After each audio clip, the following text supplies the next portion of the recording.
Hey, welcome to Project Recovery, a podcast about addiction. More importantly, it's about recovery. And it's brought to you by our friends at Reprieve Recovery in Morgan, Utah. ReprieveRC.com. That's where you can go find more information about them. I was in a golf tournament last week and talking to the owners, Ryan and John, and they were telling me that 65 graduates already, and they've been open maybe 6 months, and a lot of people finding great success at Reprieve Recovery. So for more information, go check them out. Now, normally I'd introduce you to Dr. Matt, and we would do some banter, as they say in the podcast world, going back and forth. But unfortunately, we're recording early, so Dr. Matt wasn't able to adjust his schedule. So this would be the part where I would tell him that lucky for me, I was asked to go back to the recovery center that I attended for 45 days, Pinnacle Recovery. They called me and says, hey, would you come and share your story with our house? And I was like, yeah, you bet. And it had probably been 5 years since I'd been in that house. And I'm on TV every day. I do radio. I'm usually in front of large groups, but this got me nervous. I was a little bit nervous. I was driving there, had the butterflies in the stomach. Wasn't sure what to expect. But part of the deal when you get sober is you give back. And so if somebody asks, you go. And they asked, so I went. I pulled up to the house, pushed the gate, and they let me in. And as I'm driving in there, just a wave of emotions coming over my body. It was kind of crazy. I mean, I could see, guys that I was in recovery with out there by the smoking tree. They weren't there because they've graduated. But I mean, it was just that kind of nostalgic feeling going on. And as I walk up to, the front doors and I walk inside the house and everything looks the same but different. But it was cool because what I saw in there, which sounds crazy, I was envious of because I saw a lot of people starting their journey to a road of recovery. And I was going to tell Dr. Matt, it's kind of like when you get old and you have Christmas for your kids. The real joy is seeing their eyes and seeing the gifts that they open up and knowing what's coming. You know what I mean? It's just that kind of magical feeling. So I see these guys and they look at me and they see that I've got almost 6 years of sobriety under my belt and they're envious of me. And I'm looking at these guys who've got 5, 15, 20 days and I'm envious of them because I know what's about to happen for them if they continue on this road to recovery, that they are going to change their lives, that their lives will get better, that they will recover and they will be able to get back a lot of what they've lost. And so it was kind of cool because I'm like, you guys don't get it, man, because you're right there on the cusp. You guys are taking that next step to find recovery. And recovery is beautiful. And you guys are in the right place. I'm sitting there telling them my story. And I'm like, what's happening in these walls is really magical and life-changing. Like some of you I know because I've been there are sitting in here thinking, man, this is a punishment. And I go, you got to flip the switch. This isn't a punishment. This is a chance to regain your life. You are not being punished. You're being offered a gift. And all you have to do is accept it. All you have to do is open it and do it. And if you put in the work, you can get recovery. And that's what's so beautiful about recovery is that it's there and it's not a punishment. Like I used to think that I don't want to get sober because I'm not going to have any fun. Like you're punishing me now. I mean, this is not what I want. I want to have a fun life. And little did I know that recovery would give me genuine laughter back. Recovery would give me my family, the respect, purpose, all the things that I wanted and all the things that I lost, I could find in recovery. So I just wanted to say thanks to Pinnacle Recovery for having me back and sharing my story and meeting all the wonderful people up there, because really Pinnacle Recovery is where my life changed. I know I had to do the work, but they were a safe spot and a safe haven for me to do so. And that's what it's about. So then Dr. Matt would bring some of his, statistics in and that kind of stuff, and we'd go back and forth. But unfortunately, we don't have that. But what we do have is an amazing guest that is going to make Dr. Matt Woolley jealous. A lot of you guys don't know Dr. Matt Woolley is he's an old skate kid. He's a Santa Cruz kid. He loves punk music. And I think that's why he's so good in relating with his clients, is because he's just young at heart and he's just very approachable. But the two things he loves is skateboarding and punk music. Let me introduce you to our guest today, Gabe Schiavonie. How are you doing, buddy? Pretty good. You said you spent 13 years on the Warped Tour. Yeah. And the Warped Tour is all about punk music and skateboarding. Skateboarding, yep, absolutely. And so, how long have you been sober now, Gabe? Just coming up on a year. August 1st will be a year. But this is your second or third go-round? This is my third go-round. The first time I got sober, I took to it like a fish to water. Anything would have been better than the life that I don't mean the life I was living, because on the outside, it looked like I had it going on. Right. Nice house, nice family, Harley Davidsons in the garage, everything that, You're checking all the boxes. And inside, there's this void that nothing's filling that void. Not enough chrome, not enough guitars, not enough, anything to fill that void. I had that empty spot in me, and it was because of my drinking. And not only because of my drinking, I think I felt that void when I was young. And so let's stop you right there, and let's go back to when Gabe was young. Where does the story of Gabe Schiavonie start? Los Angeles, California. L.A., home of the stars. Yep. I was born in 1962. Okay. And I was born in Los Angeles, California. My parents, my dad was a set designer for Warner Brothers and Paramount Studios. He did a lot of stuff through 50s and 60s TV. Which was back in the heyday. I mean, right now, L.A. and California is kind of a mess. Yeah. A lot of people are bouncing out, moving to Utah, Arizona, and Texas because there's some things going on in California. But back then, I mean, that's where everybody wanted to be. Yeah, absolutely. Musicians, thriving actors, everybody wanted to go to Hollywood, right? And so my mom was a country and western guitar player and singer and did a lot of like producing and stuff. And so I grew up in that atmosphere. Let me ask you this. The atmosphere you're talking about, was it the atmosphere that most of us think of when it comes to Hollywood in the 50s and 60s? Okay, so, excuse me, that's an interesting question because when you're in it, you take it for granted. And you don't see it the way everybody else sees it. Yeah, did I have friends that were like, oh, gosh, your dad was, in the newspaper, or your mom, this and that. And I just assumed because in the area we lived in, I mean, the Jacksons lived up the street, the Spellings lived down the street. I mean, all of these known people. So that was just my atmosphere. That was your bubble. Seemed different. That was my bubble, exactly. And so, but at the same time, so I was brought up by maids and nannies and stuff, mom and dad traveling a lot and, busy. And, when you walked out my front door and you walked down my driveway in the morning, you saw people coming out in their robe, getting the paper and scurrying back into the house. But if you went down the street 3 or 4 blocks, there was Sunset Boulevard. And pretty close to Sunset and San Vicente, which is where the Whiskey A Go-Go, the Rainbow, the Gazzari, all the rock and roll clubs. And what I would see down there was like lowrider cars bouncing up and down, guys on Harleys, and back then, 70s choppers, Sure.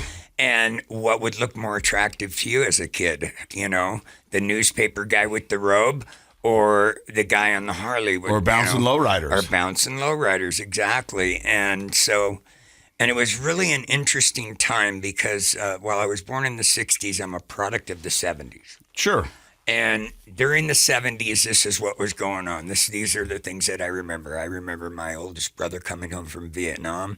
I remember Nixon walking down the steps of his plane doing the peace sign. I remember the Manson family, right literally in our backyard.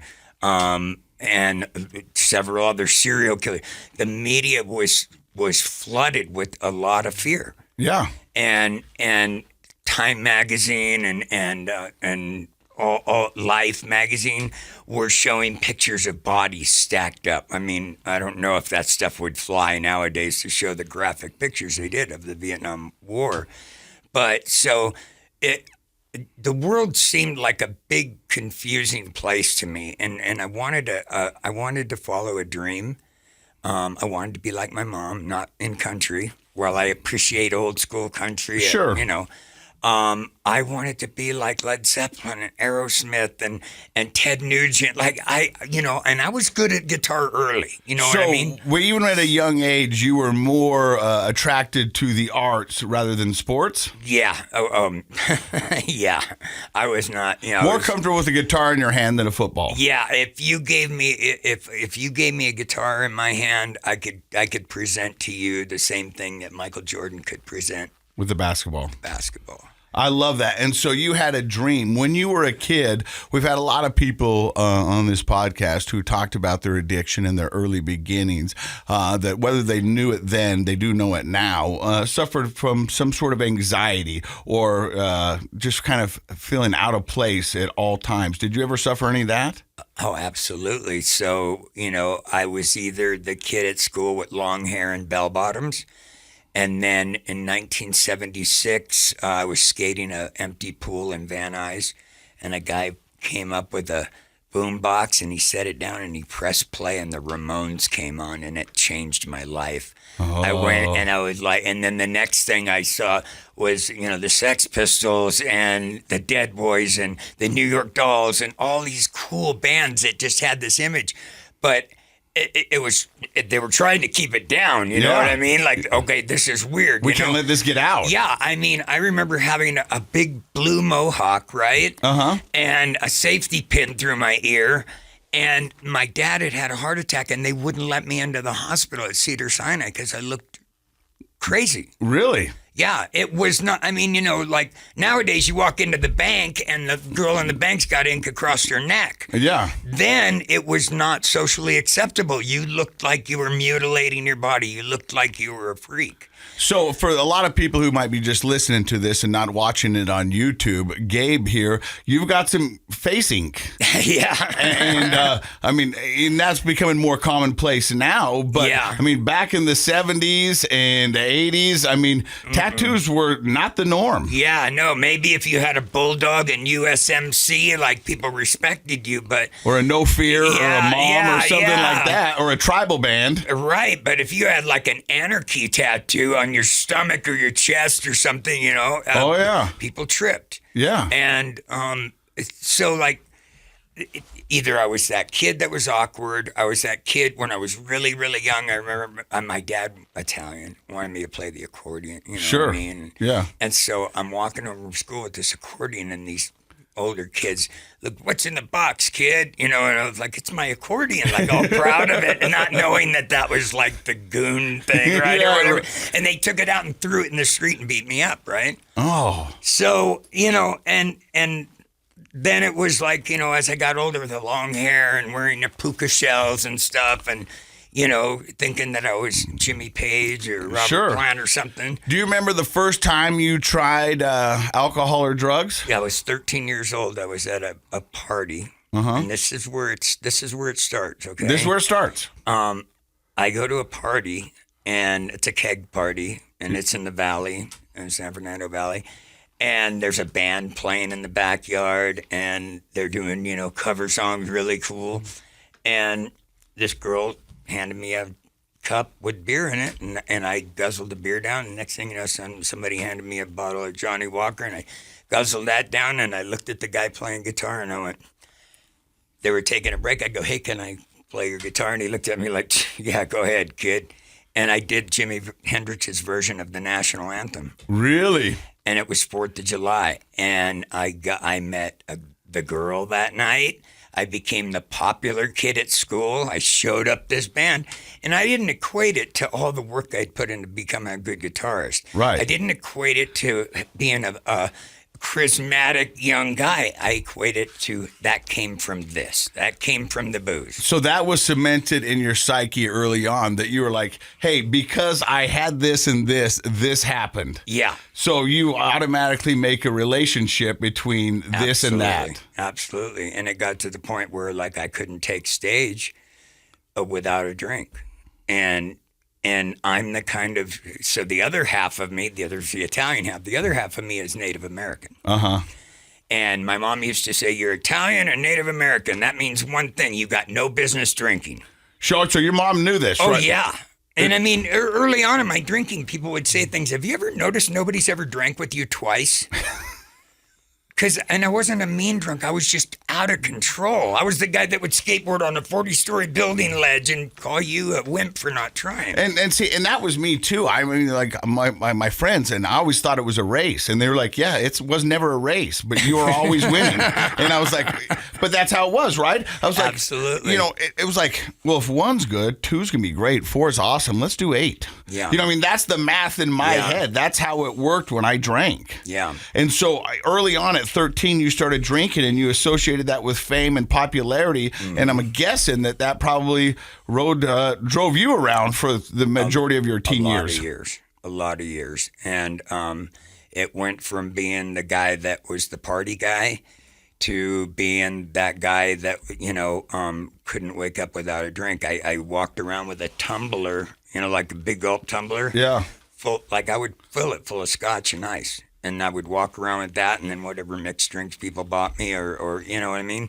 And that was a daily thing. Did you have pretty good success early on with? So early on, with the music? With the music and the drinking. Because, I mean, unfortunately, alcohol and drugs work until they don't work. Until they don't work, right. And usually, and I don't want to say this, but you find a decent amount of success with the mixture of them, too, for a little while until it kind of implodes on you. Yeah. For at least the first 10 years, it was just that thing. And in the music business, it was kind of expected of you. And kind Nobody of celebrated. wanted you to show up kind of like all straight, Like Robert Plant? Yeah. They wanted you to show up, like making a scene, making a lot of noise, They wanted the rock star deal. Yeah, they wanted the whole package. Right. And they had all these fanzines all over Los Angeles, Spin, and they were rags. People put them together in their backyard, these magazines, and they circulated. And they were really Slash and all these magazines. And they wanted to write stories about the guy that was wild and out of control and insane. Salacious. And that's what attracted people to come to the show. What's he going to do tonight? What's going to happen tonight? Well, early on in the news industry, and it's still like that somewhat, but, the saying was, if it bleeds, it leads. Mm-hmm. You know what I mean? Yeah. And unfortunately, because that's what's going to grab people's attention. Right. Not somebody showing up in a suit and tie doing their job. Yeah. Because that's what they expect. They Yeah. want what they don't expect. And this is a guy who shows up and jumps a skateboard off of a deck into a pool and pounds 13 beers. You don't hear nothing about Charlie Sheen right now. You only heard about him when he was tearing his life up. Yeah. And so where does that take you? The first part of your years. You said you had about 10 years of success. Yeah. And is this at the time where on the outside it looks like you're having fun, but the inside you've got the void? Yeah, absolutely. So it went to the point where it was so I'd gotten so out of control with it that my wife would put a bucket and a blanket on the couch in the living room and say, "I'm not sleeping in your urine anymore." I was that guy. I lived in Carlsbad and on the beach, and I would walk down the sand. I'm a motorcycle guy, right? I would walk down the sand and up these steps, and I would be at my favorite pub and get liquored up and stagger home. And if I made it to the sliding glass door, that would be a miracle. Usually it was the lounge chair out by the pool or maybe on the sand, woke up by the tide coming in or seagulls or whatever. And to me, that didn't seem like I thought it was good, but everything around me was falling apart. So living the rock star lifestyle, at this point, sounds like your wife's not too happy with your antics. No. What about your bandmates? No. In fact, they kicked me out of the band. I was basically left at a venue in Europe, in Hamburg, and like they didn't want nothing to do with me. They said, were like, figure it out, And that was when I came home. That was in 2000. I made my way on a fast track to Munich. Got on a flight to Chicago O'Hare to LAX to San Diego, and that was the first time I had ever done an international flight without a drink. Now, was I miserable? Yes. Was I shaken? Absolutely. Why did you do it without a drink? Because you couldn't afford it, or you were trying to test yourself? Absolutely not. I flew so frequently that there was actually a stewardess that knew me and was like, "Hey, you want your usual?" You know, because you'd tip them out and they'd bring you more of the little bottles or whatever. Sure. And I said, "No, I think I'm done." And it wasn't so much that I'd been kicked out of my band or that I was humiliated. It was that I was lonely. I felt, you know, in the Alcoholics Anonymous book, they talk about how alcoholics will know loneliness and like nobody knows it. Right. And I had that empty, lonely feeling. I didn't feel connected to my family. I didn't feel connected to my band. I didn't feel connected to anything but the bottle. And I was tired of it. Sick and tired of being sick and tired. Yeah, absolutely. And so when I got home, I called a friend of mine that was in Alcoholics Anonymous, and I said, "Hey, I think I'm ready to go to one." Because there was people, you know, leaving big books on my, you know Priming what I mean? the pump. Yeah. Yeah. And he took me to a morning meeting, dawn patrol meeting, and I fell in love with it. I was like, this is it. I like these guys. They're a bunch of old cool guys, you know. And Yeah. everybody was smoking cigarettes and drinking coffee and playing pinochle and stuff. And I thought, this was that normal life I had been craving. You know what I mean? Because up until then, your life was anything but normal. Anything but normal. But normal to you. Yeah.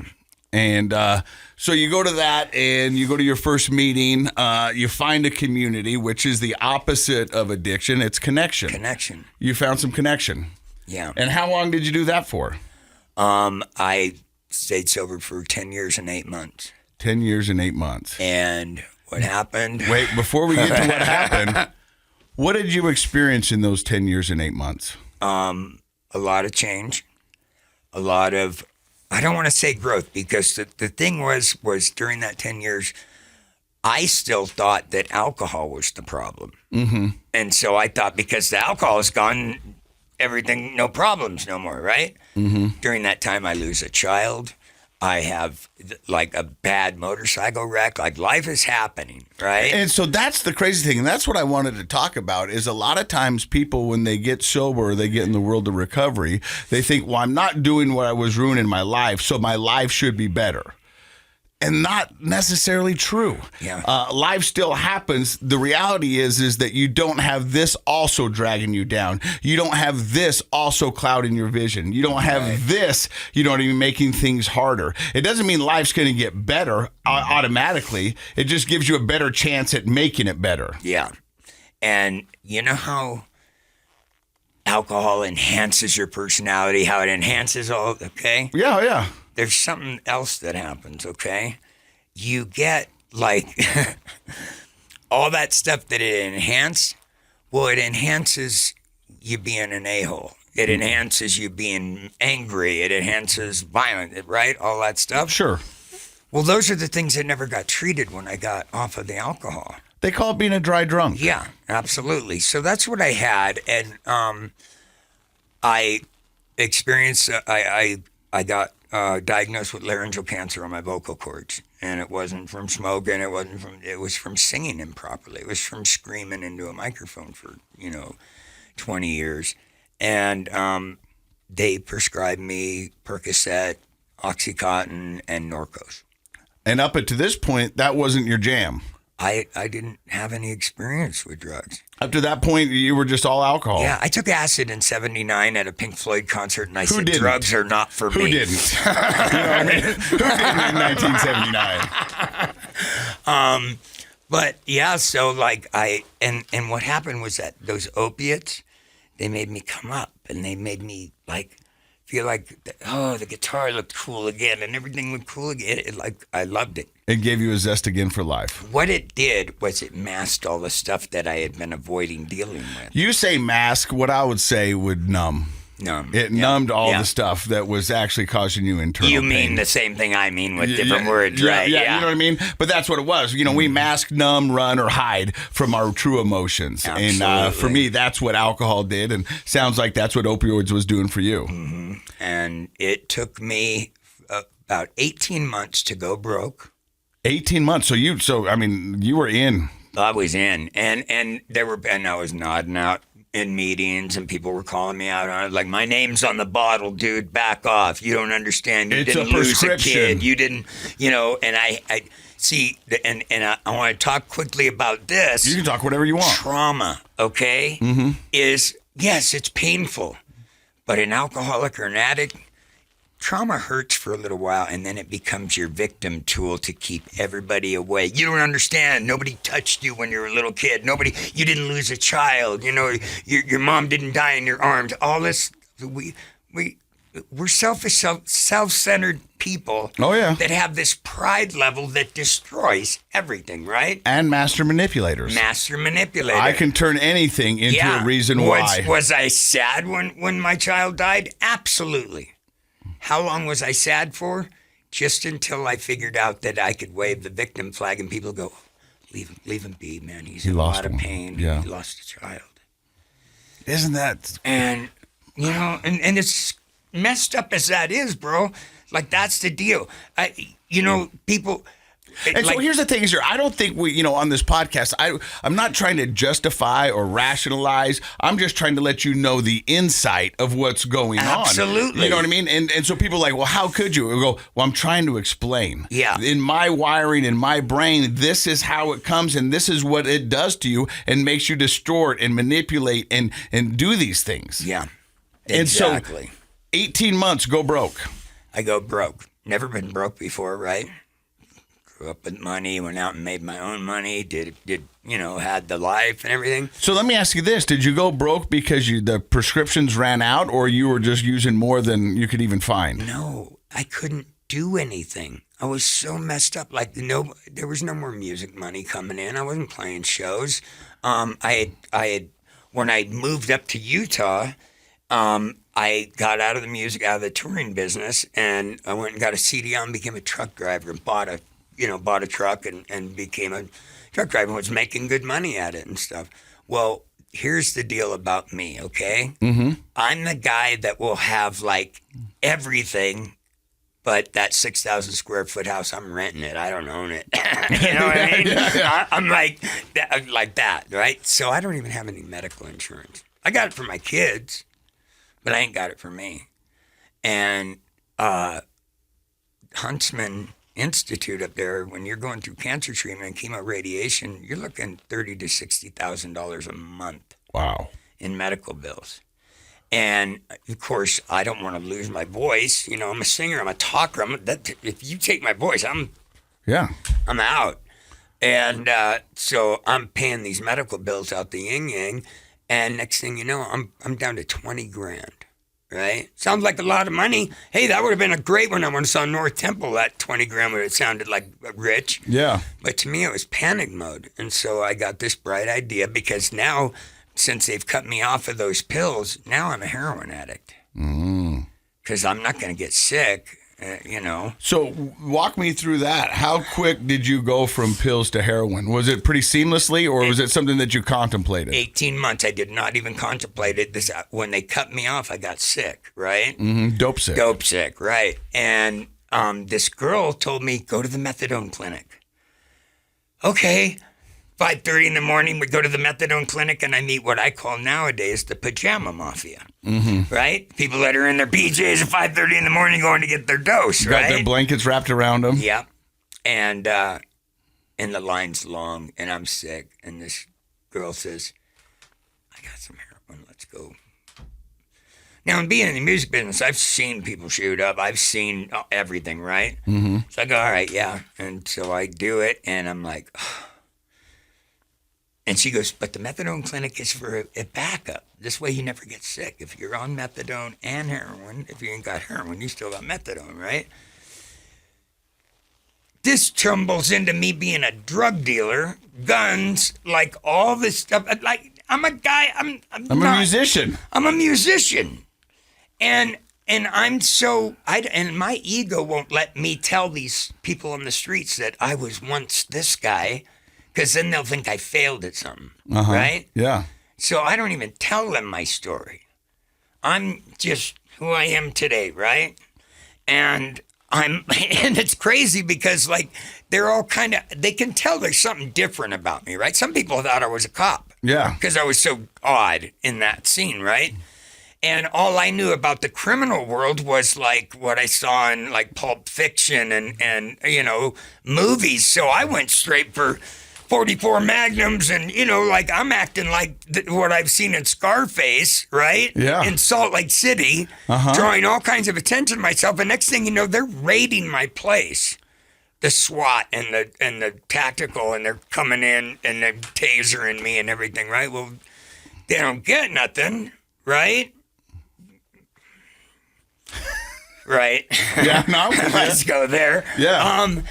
But they swabbed the walls. They got the meth smoke off the walls. They condemned my building. This was my guitar shop, my house, my wood shop, my everything that I was building this empire on drug money, right? I'm gonna come back up. I'm a come up guy, right? Yeah. And all of a sudden I'm done. And this detective looks at me and he goes, I may not lock you up today, but I'm gonna ruin your life. And I believed him. And so I said, oh. So this started the let me go to treatment world, right? So I go to Odyssey House, and great program. Yeah. All these programs are great if you're done. If you're done. You said it right there. Like people tell me all the time, I want to get sober and I want to go to this program. I go, any program will work if you want it to. Yep. If you want to be done, any of these will be good. There's some better fits and some will help you and be a little bit different for you. But any of the programs in this state will get you where you want if you want it. Absolutely. I have a saying. It goes like this. If you're done drinking, you can't do the program bad enough to get drunk. If you're not done, you can't do it good enough to stay sober. I've seen people come in and thrive. Addicts thrive in a controlled environment, okay? We're master manipulators. We're good at it. You take somebody who doesn't have a job but somehow finds $800 a day for their habit. I'll tell you somebody who can work. Yeah, absolutely. And work a system. Absolutely. Yeah. And so and treatment centers, I love them. They're awesome. Okay. I get it. This is the deal. But we get parents that are panicking or just fed up that are just throwing people in that are not ready. Throwing their kids in, throwing money in, saying fix him. He's, you know. Yeah. And who knows? I mean, my bottom was, you know, getting shot in Rose Park, you know. You've talked about Odyssey House, Wasatch Recovery, and Pinnacle Recovery. Great programs that'll help you get sober, but also businesses. Yeah. And they need to make money and they need to keep their people fed. Absolutely. So there is that weird part of the whole world. And so the one caveat is if you want it, you can find it. Yeah. And I'm an educated person, okay? And I like to think of myself as pretty in tune with what's going on around me, all right? Sure. So I learn how to play the game, and I learn how to act like I'm doing this program and everything. And the truth is I'd give anything to get around the corner and, right? Shoot up. And so that doesn't work. I bolt out of there. So we're talking about Odyssey House. Yeah. And so then back to the streets, right? So I do another 4 years running the streets, motel to motel, every seedy motel on State Street in North Temple, right? I'm frequenting these places. So we should let people know, like we talked about, if you're sleeping in the hotels and you're running and gunning, you're doing some stuff that you shouldn't be doing to help pay for your habit. Absolutely. And it just, you know, I'm dying at least once a month. People are Narcaning me back all the time. How many times do you think you've overdosed? The fact that you got to think about it is scary. Yes. Yeah. And I never thought of myself as suicidal, but I was angry a few times when they brought me back. We've had people on the podcast who was like, I wasn't suicidal, but I was okay with dying. Yeah. And that's different because it's not wanting to die, but if this is my time, this is my time. Yeah. And I would justify it like, you know, I've played rock and roll in 38 countries, you know, I've been all over the world, I've been to Easter Island, like I've done things that most people only read about in magazines, right? You know, I got some good kids. You know, I've done some stuff. I'm good with going. Jumped out of an airplane. You know what I mean? Like, got run over by 4 cars and survived. You know, all this stuff. I'm thinking I've lived a full life. If I go now, I'm good with that. Bon Jovi would say you've seen 1,000 faces and rocked them all. Right. But the truth is like I had lies that I would tell myself in these treatment centers. There was somebody I really admire that's sober, you know, a couple of decades. I would say, well, I lost everything. He says, Gabe, you didn't lose anything. You sacrificed it. And see, I've heard someone say, you didn't lose anything, you gave it away. Yeah, exactly. He says, you know. A sacrifice makes it seem kind of like you did something for a good reason. You know what I mean? But hey, at the time, that was a good reason. Yeah, but reality is you gave it away. Absolutely. So I had to stop saying I lost things, right? And I had to stop playing this, like, victim flag, right? Yeah. And the blame game and all that. So, yeah, another few years, 4 years out on the streets, and then I go into another treatment center, okay? And this is your second one. This is my second one, right? The Haven. Okay. Great program. Heard a lot about it. Yeah. And I go in and I do the same thing I did the first time. I play the cards. I get out. I stay sober a couple of years.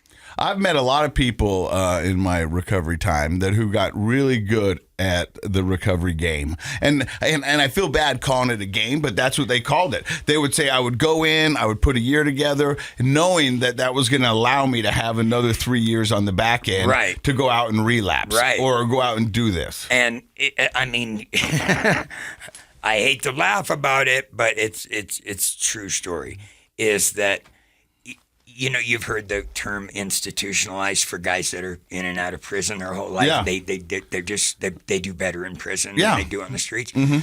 That's becoming a thing with treatment centers. I get it. Okay? They when their life is all tore up, they try to think back, where was my life good? I was happy and laughing and eating good when I was at, you know, Pinnacle, or when I was at, you know, Wasatch. New Rose or Wasatch, right? Yeah. And so they go back, right? And then and there's people that come in that are not alcoholic. They're mad at the church. They're mad at mom and dad for making them go on a mission. They're mad because life didn't treat them right, or they have freckles, or whatever their deal is. They're just drinking at something, okay? Yeah. When a regular person takes a drink, things are silly and fun, right? When an alcoholic takes a drink, the world makes sense. No. You know what I mean? No, I do. And that's the difference. And so you get people in, and do they have mental issues? Yes, sure. they do, of course. We've all got some issues. created, some born with, whatever. Okay, but they're the ones that get in and circulate and circulate and circulate. Yeah. When the real, you know, alcoholic, the vodka drinking Benson and Hedges guy that, you know, lives in Lucky the trailer, Strike. right? Comes in, they come in broken, run down. Now, in AA, think about Alcoholics Anonymous for a minute, okay? And I love to plug the 12 steps because Sure. I'm a 12-stepper, but think about Alcoholics Anonymous. You got these guys, right? This is right after the Great Depression, okay? Nobody could, if somebody had a nickel, they bought a loaf of bread and some tomatoes, all right? They didn't have money to go for treatment or to Hazelden or whatever the ones were back then in the late 30s, right? Psychiatrists, forget it. Who could afford that, right?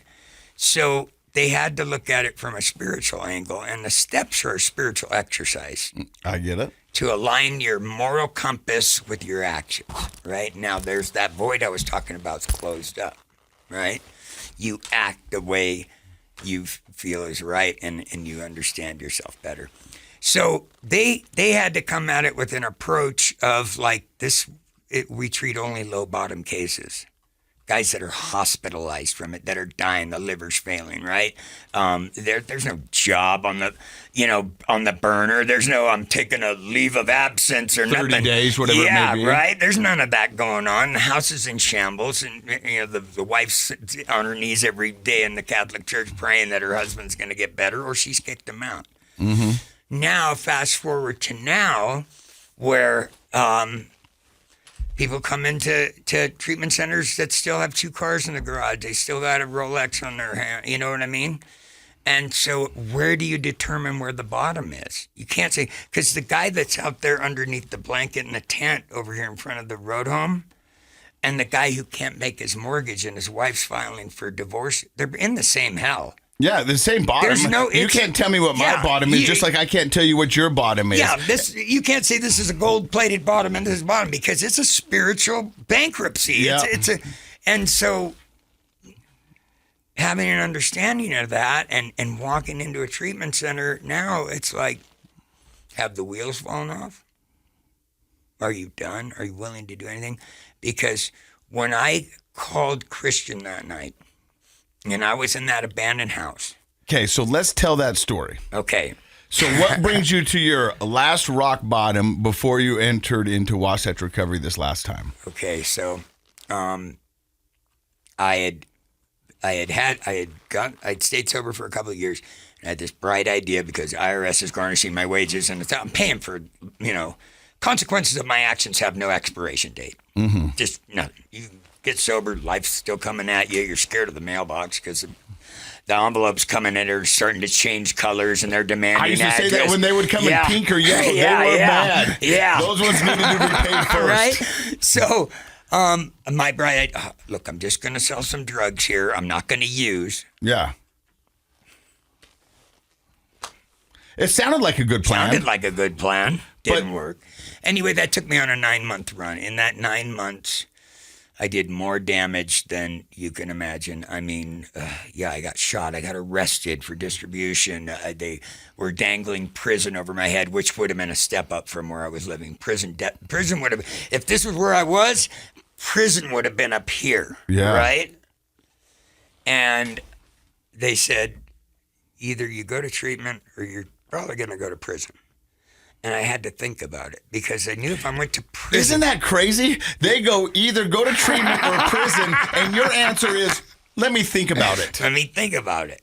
Because if I go to prison, I don't have to face and be rid of all the things that are blocking me from the sunshine of the spirit, right? I just go put on that face and Gabe, I don't want to get in your head too much, but if you go to prison, you're the victim again. Yeah. You can blame everybody else for your situations. Yeah, absolutely. I'm the victim. Absolutely. If you go to recovery, you have to find some accountability. And you're going to have to look and stare in the face of the things that you've done wrong. And they're going to come at me with all that stuff that I thought I avoided at Odyssey and at the Haven, right? Yeah. And so, because I got kids and they're like, I know they're wanting me to, do better and stuff. And so I go and I get into this treatment center and I had lied to him. I told him I was detox, and I went in there and I was triggering everybody. And, it was bad. Yeah. And they told me, you got to leave. But they referred me, this lady gave me Christian's number and Corey. The Christian he's referring to is Christian Smith. He's been on the podcast a couple of times. Good friend of mine. He holds the swear word record on this podcast. He really does. It was like crazy because it was like I was not expecting that from Christian. So they give you Christian's number. So they give me Christian's number, and I call him up, and I talk to him, and then Corey calls me, and I talk to him, and they're telling me about the program, and they're asking me my situation, my insurance information, and all that stuff. And I had managed to, I had a Medicaid, right? But I had managed to upgrade that to, another platform of insurance. And so they said, okay, we got a bed for you. We can get you in tomorrow. And when you say that to an addict, tomorrow might as well be 2 weeks, right? And Absolutely. I mean, it's because when an addict's ready to go, and that's one of the biggest things for the recovery world is when they're ready to window is go, that big. that window is small. Yeah. Because you tell them tomorrow, which is 6, maybe 8 hours away, you might as well tell them 3 months. So, and I'm still sitting on a couple ounces of heroin and some meth and, whatever else I've got. And I'm like, wow, okay, tomorrow. Well, let's see where I'm at tomorrow. And so I find this abandoned house and I break into it, and it's snowing bad. It's March, and it's snowing. And I get inside this house, and homeless people are fascinating. I learned so many cool tricks on being homeless. I take a coffee can, put rocks in it, and put hand sanitizer in it, and light it, and it'll make a little heater that'll keep the room warmer. And so I'm getting all my stuff set up to camp out in this place. And I talk to Christian again, and he says, all right, I tell him where I'm going to meet him the next morning. And he says, all right, it'll be like, tomorrow at 10 a.m., I think he said. And, I don't know if it was the universe or God testing me or what it was, but there was a series of things that happened. So after I got off the phone with him, I fixed up a big shot, and, I'm not one of the people that was like, somebody put fentanyl in my heroin, I'm mad. I was the guy that was like, bring it on, Yeah. Had a really heavy habit. And fentanyl got me there quicker. Mm-hmm. And I did a shot, and I went out. Out meaning? Dead. Whoa. So of course I don't know I'm dead, and I don't see no white light. There's no, mom's calling me, nothing like that. I'm just out, and I'm, I guess you just think you're nodded out or whatever, or just life becomes a nothing. And all of a sudden what's going on here? And there's this girl that's, and she's as banged up as I am. A homeless girl had broke into that same house. That you broke into. That I had broken into. Coincidentally, comes in had to been within, 4 to 6 minutes of me going blue, right? Otherwise, the Narcan wouldn't have brought me back. And she had Narcan. She had Narcan in her backpack, because it's a common thing for, junkies to carry Narcan, right? And there's needle exchange places and stuff that come out and give people clean needles. So you're telling me you broke into an abandoned house, waiting for rehab the next day, overdose, and at the same time, another homeless person breaks into that house, has Narcan in her backpack, and brings you to life? Yeah. Whoa. And then and then she did what, like, any good junkie would do. Like, hey, I saved your life, How about breaking me off a piece? And I was like, dude, what, you got some money? Like, bounce. So she saves your life and then wants a little heroin in reward, and you're like, no. Yeah. Whoa. That's not who I am. It's who I had become, and it was a survival tool. I get it. And it's not about saying no because of the money so much. It was about not wanting one more person following me around, because you get these people that want to be around you because you got the bag, right? Yeah. And I don't want people around me because I don't want people to see those moments where I cry when I think about my kids. I don't want people to see those moments where I fall apart because I hate myself. Okay? I want the people to come and go. And she, of course, was pissed and excuse me. You're fine. Upset and blows out of there. And so that next morning, I call Christian up and he says, look, I got an appointment and it's going to be 4:00. And that's what I'm saying. The universe tested me. Now makes this windows getting bigger and my opportunity is getting smaller, because I'm still sitting on this stuff that I can sell and go get a room and just start doing the same thing again. Right. Just go back Groundhog into mode, Day. right. Yeah. And I said, okay. And he goes, do you have a bunch of stuff? And I said, all my stuff's in storage, and I've been paying for 8 years on storage to store a 5-bedroom house. Couple hundred guitars, like my life is in storage. And motorcycle, all of it, just all sitting in storage. And I said, here's the thing, can I bring a guitar? And he said, let me check. I said, because if I can't bring a guitar, I'm not coming.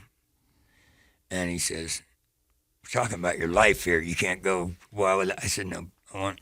And what I was doing is I was creating situations for them to say no. Yeah, so you can blame them. So I could blame them, right? Yeah. I'm still playing this thing, right? Yeah. And so he says, all right, yeah, you can bring a guitar. Well, I had 5 guitars and 2 duffel bags full of clothing that I was, getting kicked out of this motel, going to this motel, right? And so he comes rolling up to pick me up. Now, picture Christian, all right? Now, I told you, like, from talking to Christian, because he told me some of his story, right? Yeah. So I'm picturing, somebody going to show up with ink on their face like me, maybe long hair and a ponytail, jeans, or maybe some Dickies or something, like looking street. This is a guy who looked in his 60s like he was a model for Mervyn's. But there was something about in his voice that I knew that this guy was like the real deal. Yeah. And so I was willing to trust him. So when he pulls up to pick me up, I'm like, still playing street guy, right? And I'm like, all right, check this out. Pull up here to this guy right here. Right? I'm still trying to hustle out of Christian's car. He's like, what are you doing? And I said, no, I'm just giving this guy. And so I gave this guy all the stuff I had, right? This other guy, we're out by the VOA in the alley there, Yeah. right? And I told the guy, just bring me some cigarettes while I'm up there, okay? So we roll out, and now the 2 treatment centers that I had been to prior were pretty much state-run, or, Yeah. So we go rolling up to Wasatch, and there's fountains and tennis courts and everything, and I'm looking around going, oh, you got to be kidding me, really? This is where you're bringing me? Mm-hmm. And I'm like, okay. But let me tell you, there's some magic things that happened, okay? One, I'm in a treatment center with nobody that I know. There's nobody that I used with. There's nobody that I sold to, nothing. So I don't have that, like, war storyville History thing, right? Yeah. Where you get into that mode where you just start talking war stories, right? Yeah. And I'm around these, little upper scale people, and I meet, Mark, and of course I'm so messed up. I weighed 108 pounds. I had 7 teeth in my mouth. I sores all over me. And I meet Mark, and the guy gives me a hug. Mark, and what he looks like, right? And I thought he was a client. I looked at him, I go, what were you, a boxer or something? You got a face that looks like it's good for hitting or can take a punch or something, right? Yeah. And he's like, no, I'm the owner. And I was like, oh, okay, Now, the things that happened at Wasatch, and I got to plug Wasatch because I don't think that they're better. I just think that they're better at what they do. Okay, the clinical team, the love, the differences. You got Todd Sylvester, amazing guy, amazing coach. Like, this guy can bring you up from, like, somebody's ready to bounce, their life is a mess and everything. We've had Todd on. Todd can have a smile on their face and hope in their heart within a couple of minutes. I love it. Okay? You got Corey Christian, Decker. Like, these guys, like, they all have a story. Yeah. And they know what you're going through. They get it, And so what do you think the difference at Wasatch was? For me, Yeah. I'm going to say it. I was done. I was ready. I was ready to do the work. I was ready to talk about the dead kid. I was ready to talk about, the girl that OD'd in my bed. I was ready to talk about, what happened, things that happened to me in my childhood. I was ready to tell somebody the nature of I was ready to admit the nature. Mm-hmm. In AA, they say we admitted all of our wrongs to somebody, right? And everybody, when they hear that, in that fifth step, they think it's all about just telling everybody all the bad stuff you did. It's not. It's about the nature of the wrongs. Yeah. What is the nature of the wrong? Well, I think a lot of times people think of the wrongdoings that we did as addicts, but that doesn't negate the wrong stuff that happened to us. Right. You know what I right. mean? And that's what it's talking about. Is Right. like, hey, I mean, yeah, I had some trauma. I had some turbulent childhood. I had these things happen to me that I never expressed to anybody. I never talked to anybody about because either I was ashamed, I didn't think people would believe me, or whatever it may be. Yeah. And so I just buried those in deep, and then I put on a ton of alcohol above them, so I never had to feel those things. Yeah. But eventually you have to let those things come out or they will keep you sick. Yeah, absolutely. And there was so there's a lady there, her name is Tina, right? She's like the activities lady, right? She organizes all the, experientials and stuff like this. And not that I didn't have some great, because I had the best therapist there. And I think they traded with me. I was probably so interesting, they would say, oh, you take them for 2 weeks, you take them for 2 weeks, right? And, you couldn't put me in a room with one of them where I didn't slouch back in a chair and start, hey, what's up? I chopping it up with them, right? Yeah. Because a therapist is no match for an alcoholic. It's like putting Mike Tyson in the ring with Pee Wee Herman. Or Jake Paul. And Jake Paul.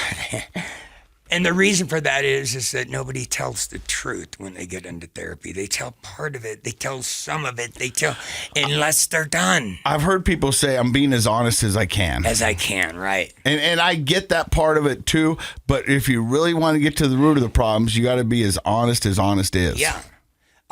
When I sent my daughter back to live with her mom, I told everybody I had to get her out of danger. I'm bad. The truth was she was getting in the way of my using. That's the nature of it. Okay? Here's the story, and here's the nature of the story. Now, I don't want to admit that drugs were more important than my kid, but guess what? Drugs were more important than my kid at that point in my life. Yeah. Absolutely.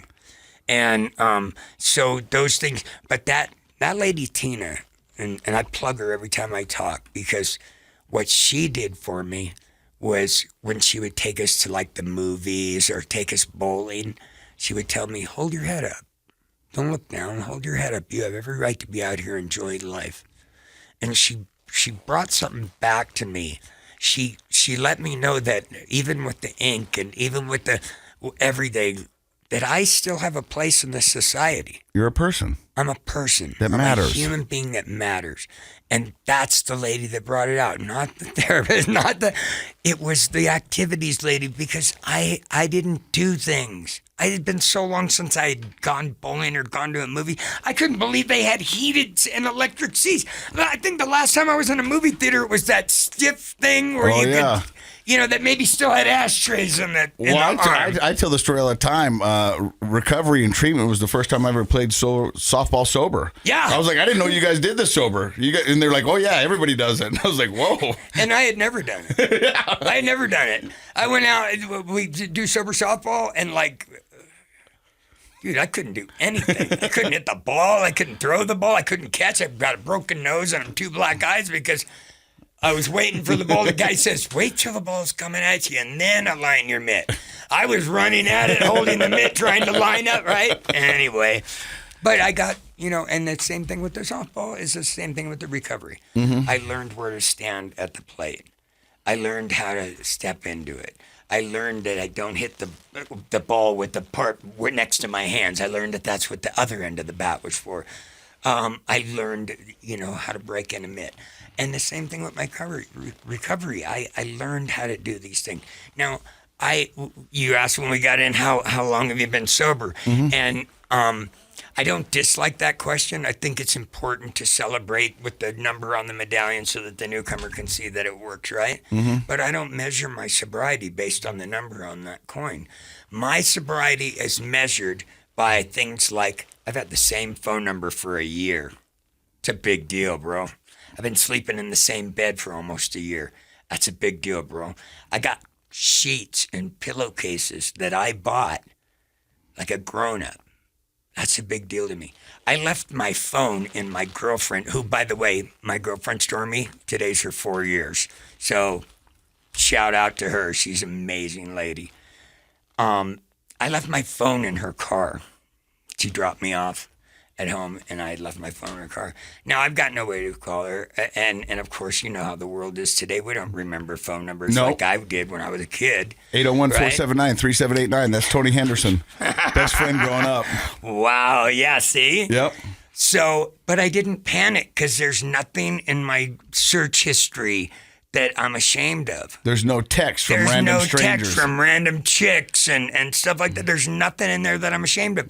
Those are the things that I mark the success of my sobriety. And those are the things that you should. The reason I ask about your sobriety date or how much time you have under your belt is just to give people kind of a gauge of where you are. But I think you're right. Those moments right there are the huge milestones. Those are the ones that you should be happy about. Absolutely. Those are the ones that say you're doing it right. Absolutely. Like, carrying an insurance card in my wallet for my motorcycle. As he pulls it out of his wallet. That's a big deal to me. Oh, yeah. That's a big deal to me that the bike is insured. That Yes. it's registered, that the tags didn't come off of somebody else's motorcycle. I remember the first time I got pulled over after I got out of recovery, and I was excited to talk to the cop. I was like, come on. Absolutely. Everything's good.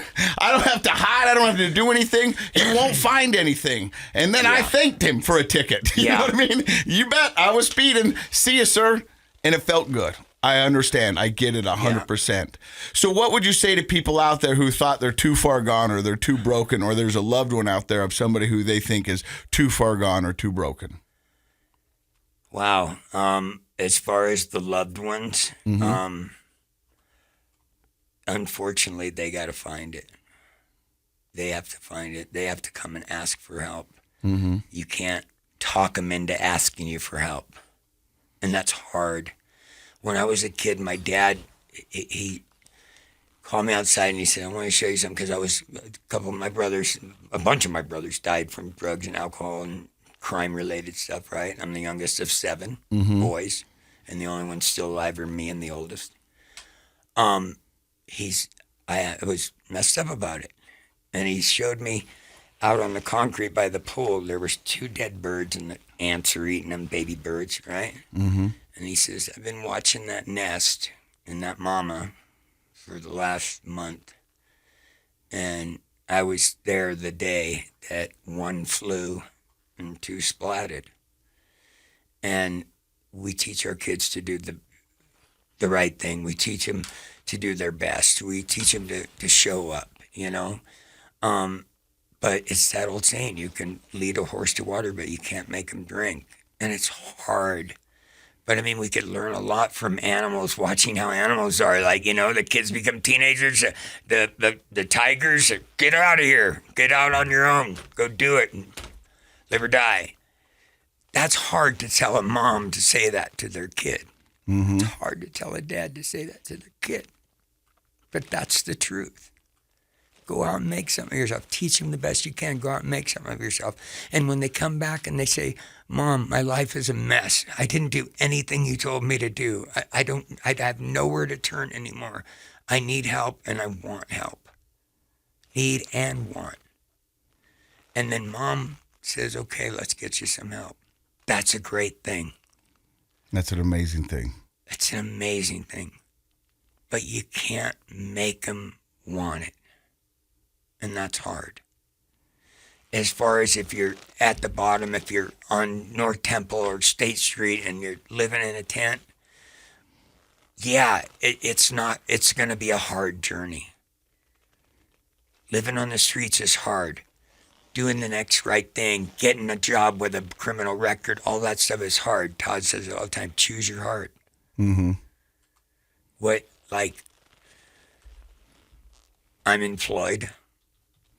I have a record, but I was honest about it. I told him, hey, this is what you're going to find on my background. That's not who I am. I like to come to work for your establishment. I'm honest and I'm humble, and I accept the answer. Not about whether I get the job or not. It's how I react, how I respond to the answer. God may not want me there. Maybe that's where I'm supposed to be. Working at Wasatch, working at the grocery store in the meat department. Those are my 2 jobs. Well, Gabe, I'm happy and I'm sad. I'm happy because I got to sit down and listen to your story. It's an amazing story filled with inspiration and a lot of good information. I'm sad because my friend Dr. Matt Woolley couldn't be here for this because you are right now one of my most favorite guests. So thank you for stopping by and sharing your story. It was an amazing one. Thank you. And I can't wait to see where you go in this world. You're awesome. And thank you for stopping by and listening to another episode of Project Recovery. And in case you forgot, Project Recovery is what? It's a KSL podcast. Rock on.